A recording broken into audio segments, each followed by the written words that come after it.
Restaurant return হবে, যদি না হয় আমার অফিসটা লেখা দিয়ে চলে যাবো। ভাই বিভিন্ন চ্যালেঞ্জ। ভাই এই যে বিভিন্ন জায়গায় মেশিন গুলো যে ইউজ করে, হ্যাঁ স্কিন ক্যান্সার হয়ে যায়, তো আপনার মেশিন গুলো কি ভালো? না, আমার এফডিএ অ্যাপ্রুভ মেশিন, ওই আপনার চায়না মানা মেশিন দিয়ে কাম করি না। হ্যাঁ ভালো আছে মেশিন চাইনিজও, কিন্তু আমরা ওগুলো দিয়ে কাজ করি না। কয় লক্ষ টাকা ভাই এটার দাম? এটা 1,20,00,000। কমই আছে। কমই আছে, বাংলাদেশে এর থেকে বেশি দামেও মেশিন আছে, কিন্তু এরা আসলে মেশিন সবাইকে দেখায়, কাস্টমাররা পায় না। দেখে ওই যেমন মেশিন, কিন্তু ওইটা দিয়ে কাজ আর করে না। কাজ আর করে না। এই সম্বন্ধে ব্যথা লাগতেছে সুমন ভাই? না না ব্যথা লাগে না। ভাই আপনার কি মনে হয় এবার বিয়ে হবে ইনশাল্লাহ? মেরেস্তা রিমুভ হলে তো হবে। মেসটা তো আমি রিমুভ করে দিচ্ছি, বিয়ে হবে এমনি? এমন কিছু মানে মেয়ে কি দেখে রাখছেন? যাওয়ার পরে বিয়ে হয়? এখনো দেখি নাই।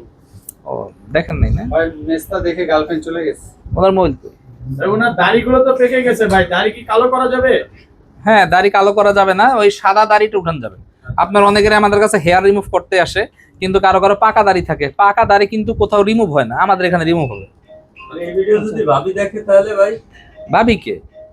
গার্লফ্রেন্ড গার্লফ্রেন্ড কে? উনি সিঙ্গেল। শোভন ভাই সিঙ্গেল মানুষ। ভাই উনি পাত্রীটা দেখে রাখছে ভাই। পাত্রী এরকম তো আমরা ভাই, কতই এটা দেখি। কয়টা সেশন লাগতে